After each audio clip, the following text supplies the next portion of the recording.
Thank you. And I'll just ask everybody to put themselves on mute if you're not already. Okay, thank you very much, Harriet. I won't return the favour and try to explain what it was like having you as a child, because it would take far too long. I want to begin by doing what we do in Australia, which is to acknowledge the traditional owners of the land on which I am living and presenting, and they are the Boonwurrung people of the Kulin Nation, and I pay my respects to their elders, past, present and emerging.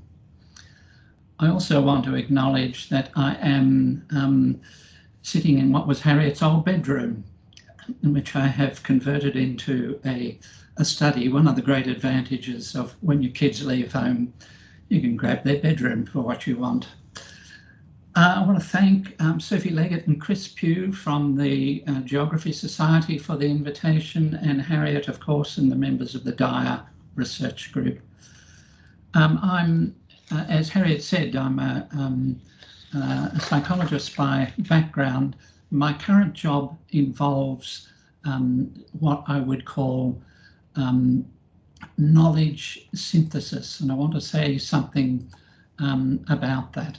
It's about the notion of consilience, about the idea that I am bringing together considerable amounts of knowledge from different sources, and I take my inspiration from Edward O. Wilson and his statement that most of the issues that affect humanity daily cannot be solved without integrating knowledge from the natural sciences with those of the social sciences and humanities.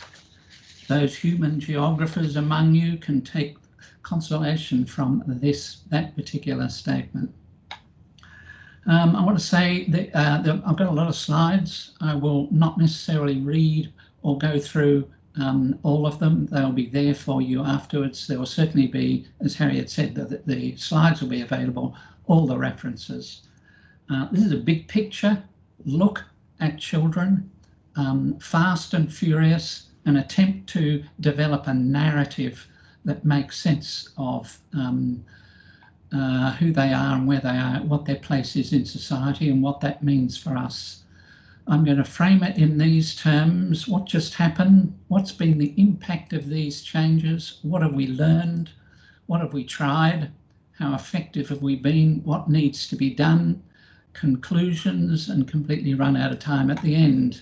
And I want to start with a quote from the great conservationist John Muir. When we try to pick out anything by itself, we find it hitched to everything else in the universe. So this is a story about connections between, and we'll come back to that at the end. So what just happened? So this is talking about what's just happened to us over the last 50, 60, 70 years on Earth. And what we're talking about is the phenomenon of global change and the fact that this has undergone a profound acceleration during the second half of the 20th century. And geologists are now debating whether they're going to call this the Anthropocene, to indicate that the forces that are shaping the planet and life on it are so different that they're creating a geologically distinct record. And if we're thinking geologically, of course, you have to ask, what would the geology look like that reflected the Anthropocene?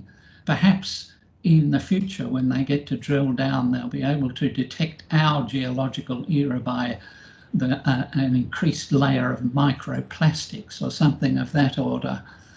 Whatever it is, we are having a huge impact on the environment.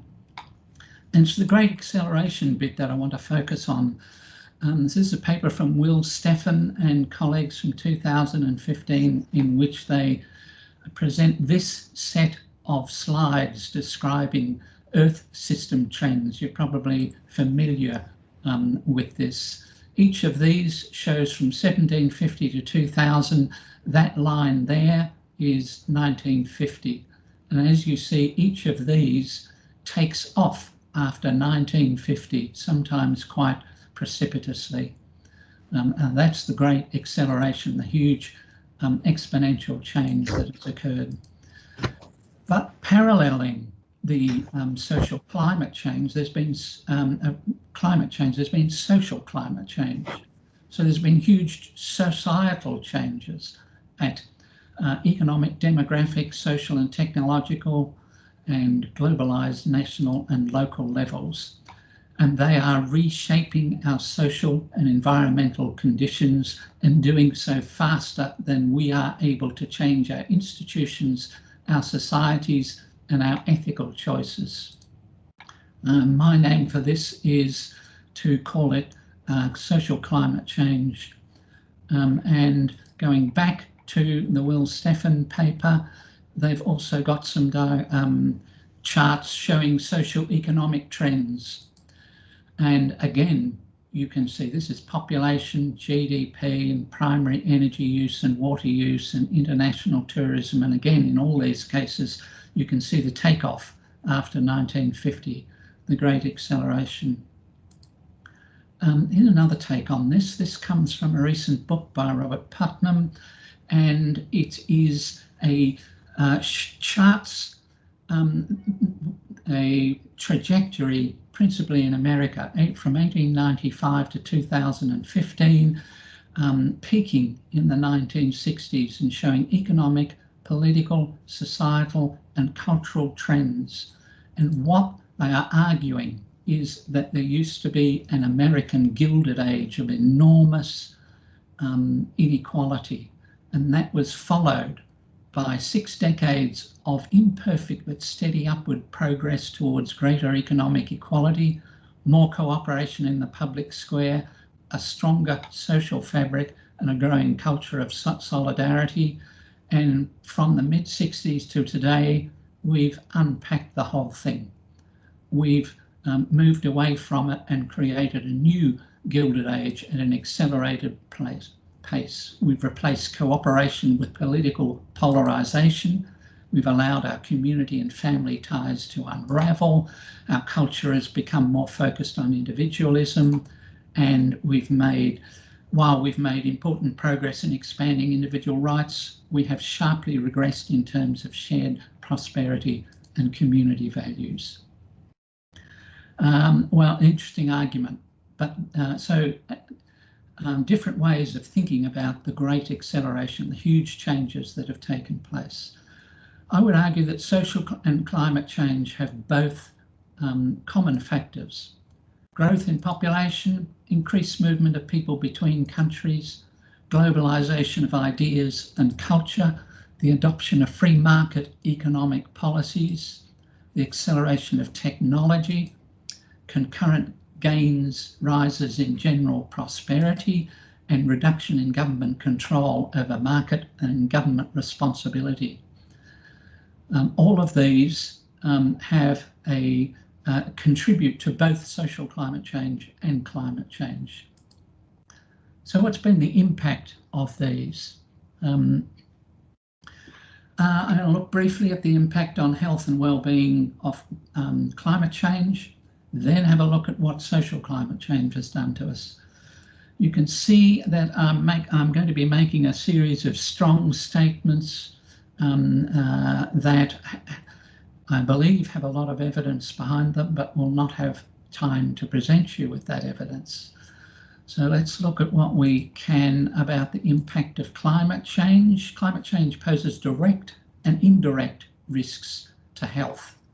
There's direct risks because of physical injury. We get bushfires and floods and droughts and heat-related death and disease in Australia.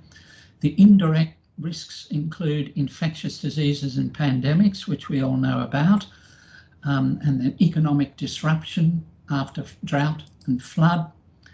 And then there are indirect risks as well. And there are many health protecting activities will need to be undertaken by other sectors of government industry besides health, as well as by individuals and communities. So the main risks derive from extreme weather, temperature extremes, effects on air quality and allergens, infectious diseases, infectious disease pandemics, altered food production, social, economic and demographic dislocation. And we get models like this. You won't be able to read it at this magnification, but really we're talking climate change affecting ocean acidification and air pollutants and so on, and down the bottom we're ending up with undernutrition and the impact on mental health, cardiovascular disease, etc., and a series of social factors as well.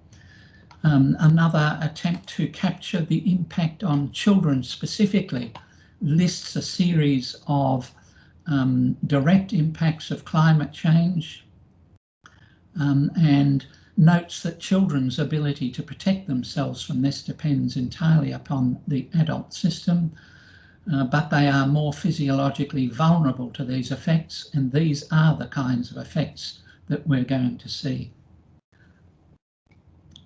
So that very briefly, climate change. What does social climate change stand for?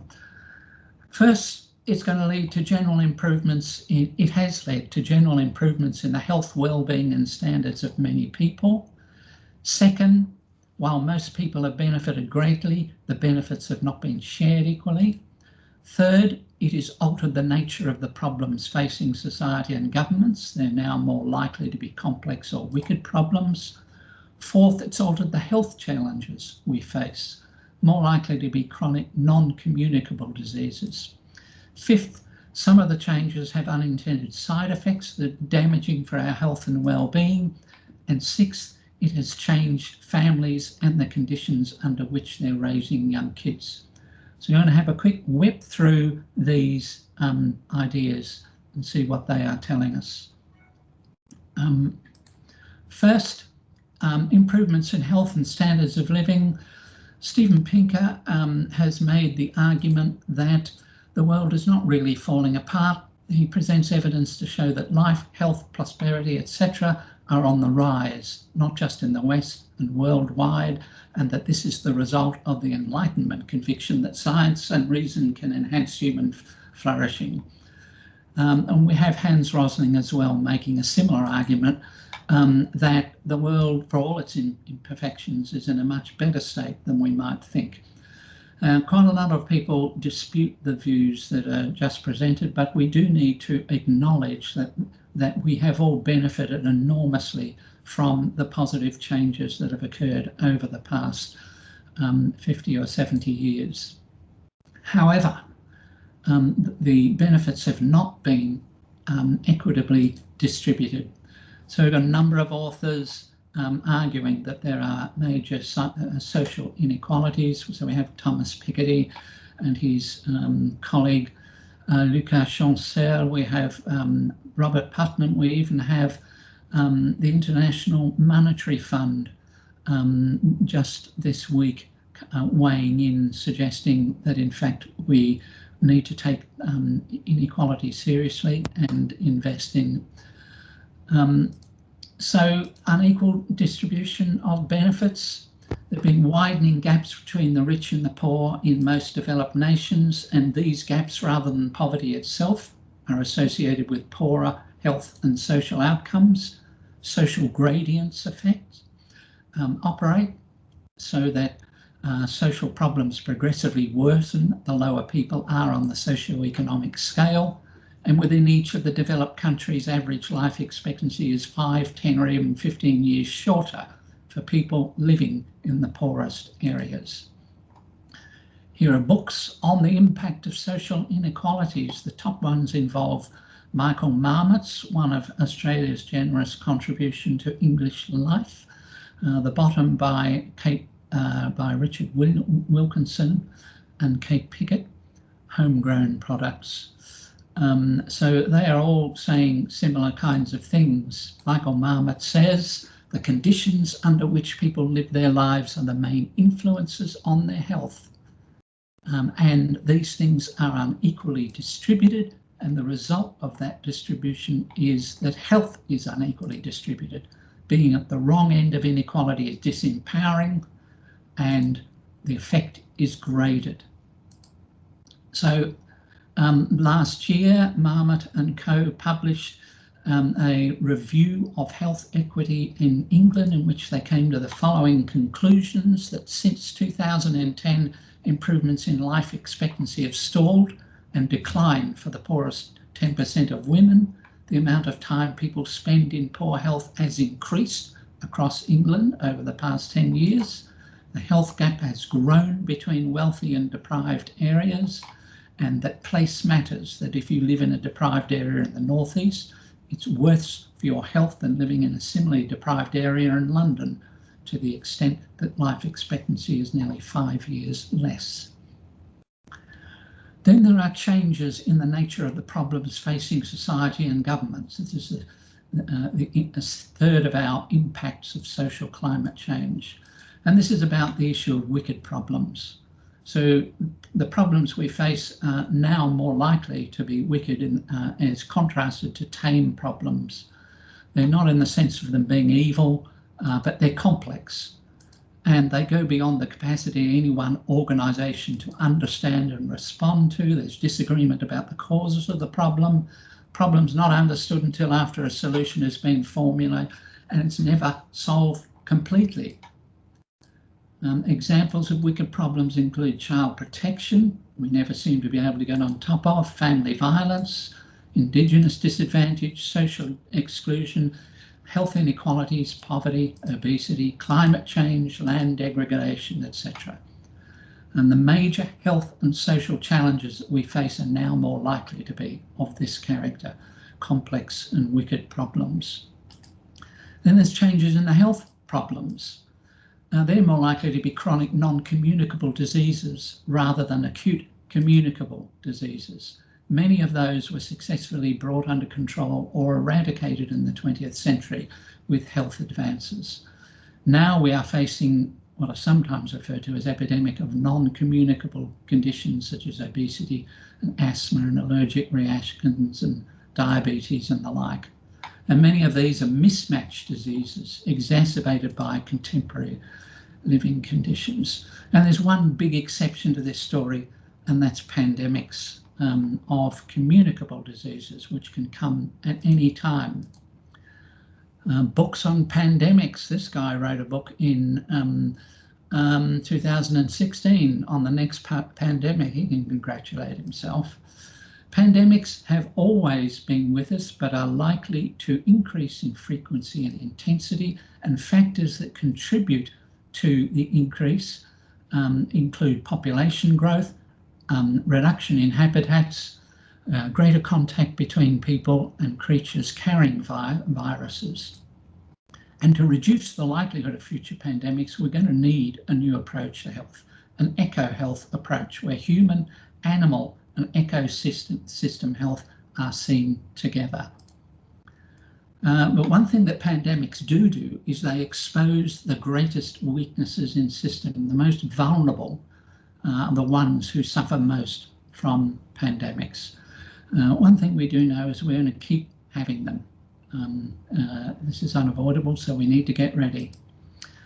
Next of the effects of impact change are the unintended side effects.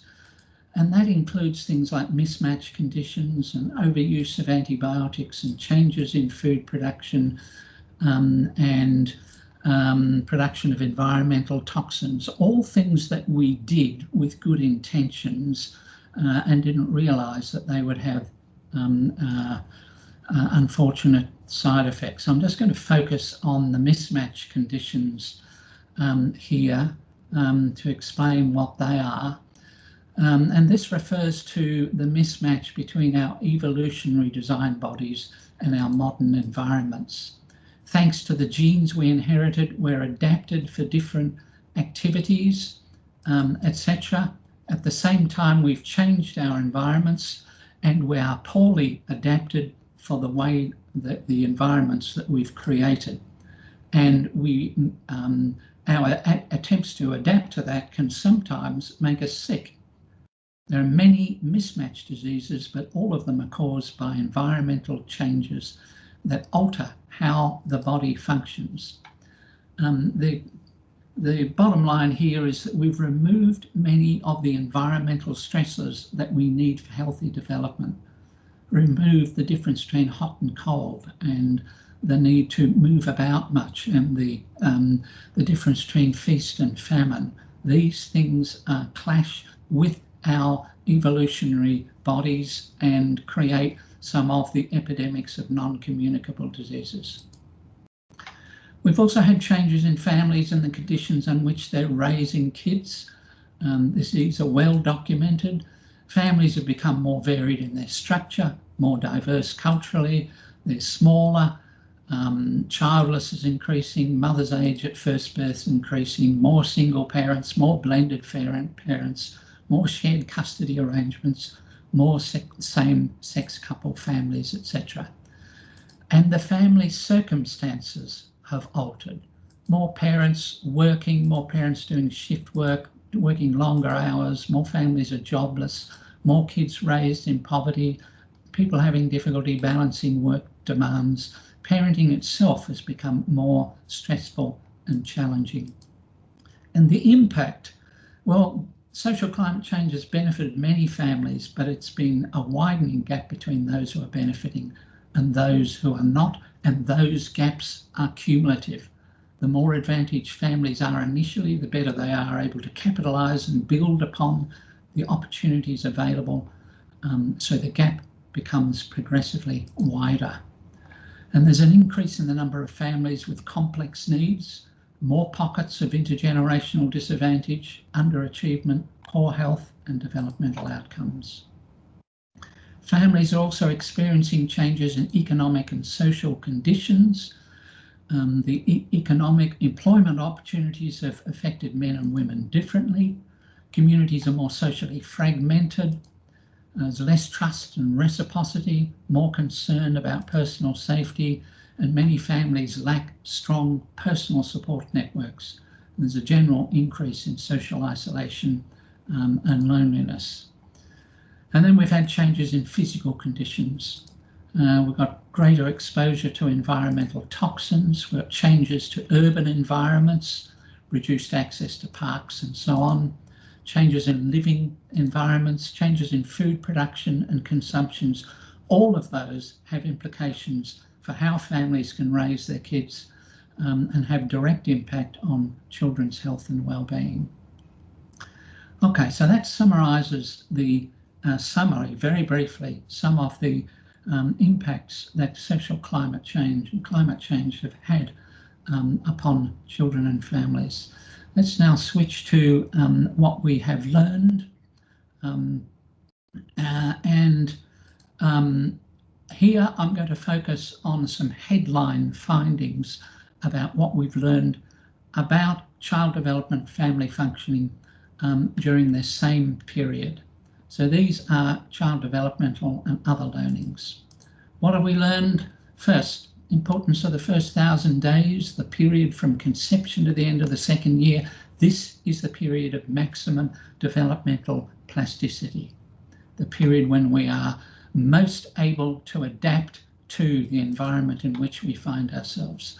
These early experiences and exposures become biologically embedded, potentially shaping health and well-being over the life course. All our bodily systems are connected. It's not just our brains that are shaped by these early experiences, every aspect of biological functioning. And these, our different bodily systems shape each other, and they are all shaped by these early experiences. We've also learned about the role played by the microbiome, that is the microbiota who live on us and in us. They play a role in our development, health and well-being, and they have evolved with us. We should really be thinking about ourselves as superorganisms. And we've also learned that the health and well-being of children is dependent upon the social ecology.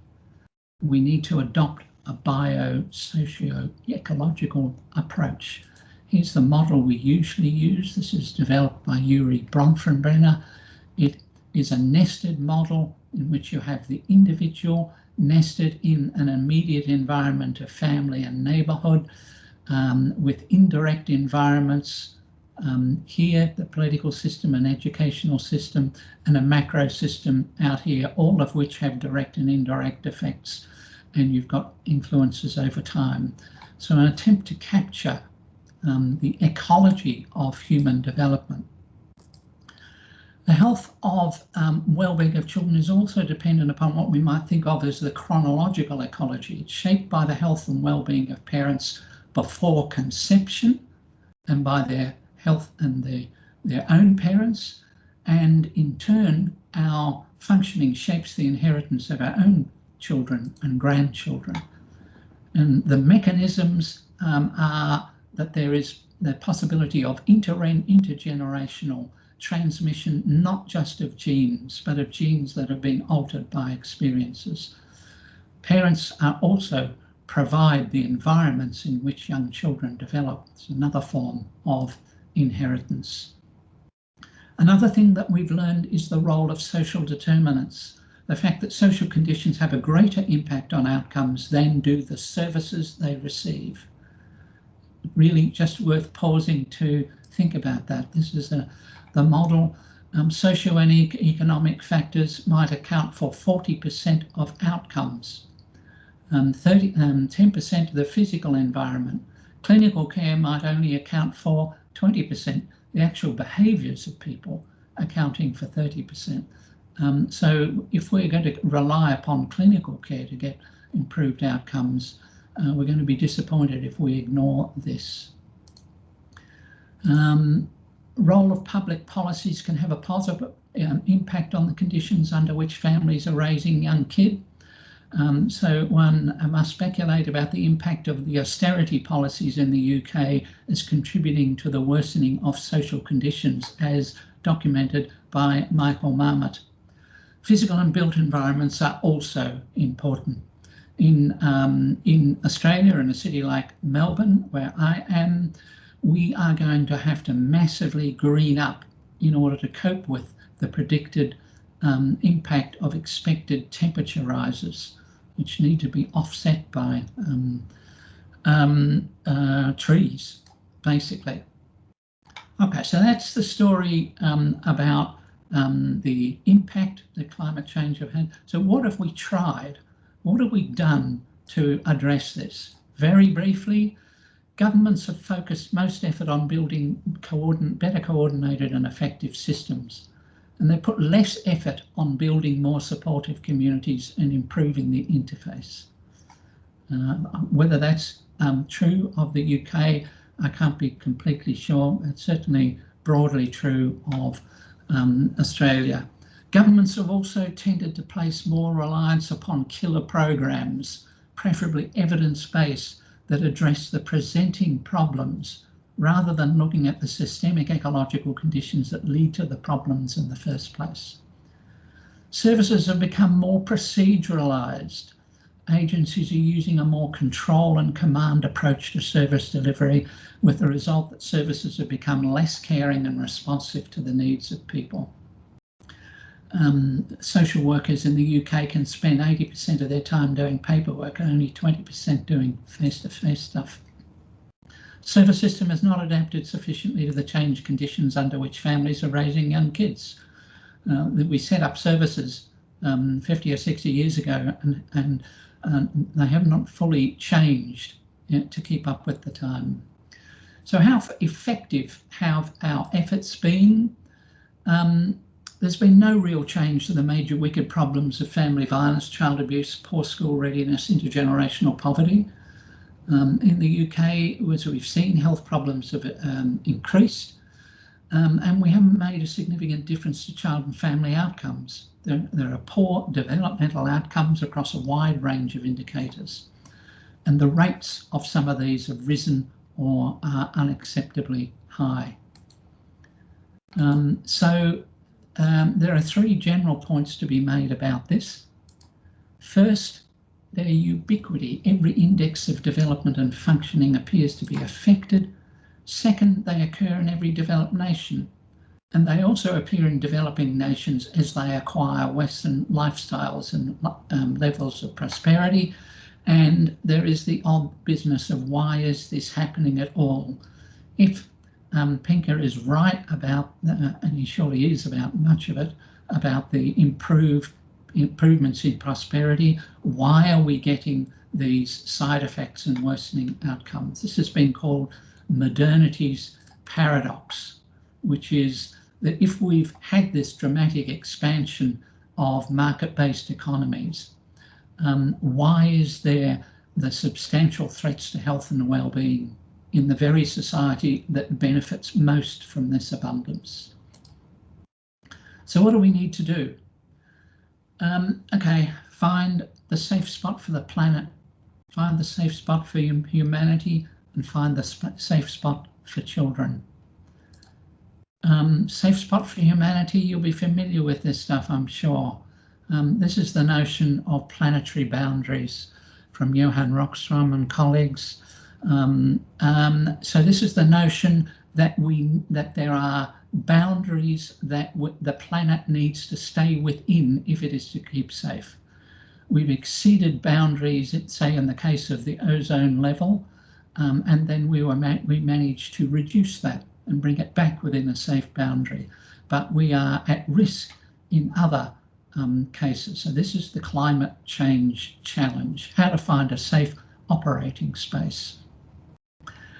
The UK economist Kate Raworth has taken this model in a way of helping us think about finding a safe place for humanity.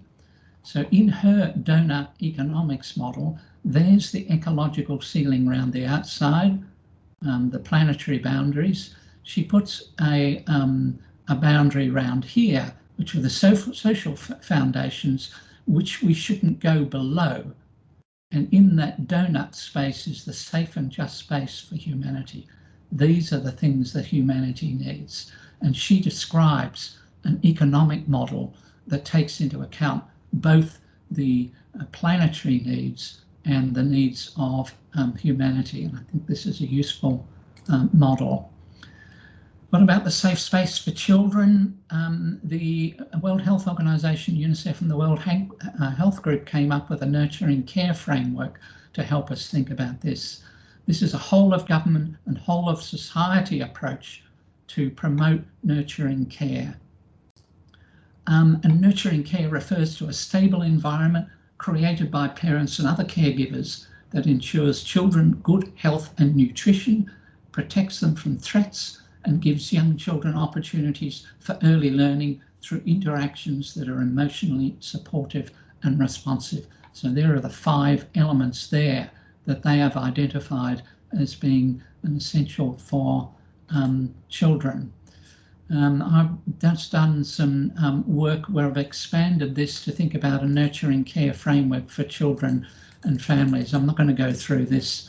There's children needs, and then there are the parental and caregiver needs, which aren't particularly included in the World Health Organization's model.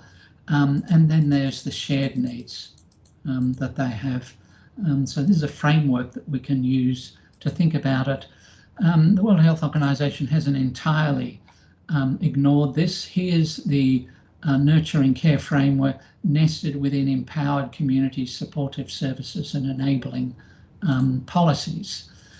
And here's another model which is showing how this enabling this nurturing care framework sits within the United Nations Sustainable Development Goals. This is a piece of work from Helen Clark and colleagues. Helen Clark is a former Prime Minister of New Zealand, and she and they argue that children's welfare should be considered at the heart of the Sustainable Development Goals and discuss how that can be done. Here's a paper that came out last week, no less, in which people from the group that developed the nurturing care framework have expanded it to right through to adolescence. So here's the preconception period going through to adolescent. here's the nurturing care framework. They describe what it looks like at each of these different ages. And they're thinking about families, communities, services, policies, economic, socio-political, and climate. So here's an attempt to come up with a major. Okay, so what are the implications of this? I'm just having a look at the time. How are we going? 6:42, 22. We're doing all right. So here's some implications that I can see. First of all, we need to focus on improving the conditions under which families are raising young children. That means we need more supportive communities, greater security of housing, income and food. So that's not the usual starting point. That's the key thing that I would want to emphasise here. The usual starting point, as I've argued, is that governments think about services as what they try to improve, because that's the lever that they've got. They can, of course, do things to provide more supportive communities, and many local authorities do indeed do that. But this is part of, we need to take the nurturing care framework for families and think about what we can do to improve the conditions under which they are raising their children, because that will influence the capacity that they will have to provide their children with the care that they need. We need to reconfigure the service system to meet the needs of contemporary families more effectively. Would argue that the service system was set up at a time when society was simpler or was certainly different, and we need to reconfigure it in ways that are going to do a better job of that. And that means designing a system that addresses the nurturing care needs of children and families. I think it's from the perspective of, I do, as Harriet would have mentioned, I do a lot of work that involves advising governments on policies and so on. Governments tend to look at it from the outside in. What they don't do is look at what the world looks like from the family's perspective. And we need to design systems that take into account much more the needs, the lived experience and the views of parents. And we also need to think about designing a system that addresses their nurturing care needs. That was the point of trying to design, try to describe what those needs are so that we can design a system that actually addresses them. We need to understand the impact of the various aspects of social climate change. All those factors that have an impact upon child and family function, we need to have a look at what the impact they're having, whether the benefits are equally shared, and whether there are any unintended side effects that we need to correct. National and international policies need to be what the United Nations call enabling rather than disabling. They need to promote the conditions that children, that families and communities need to raise their kids as they and we would wish.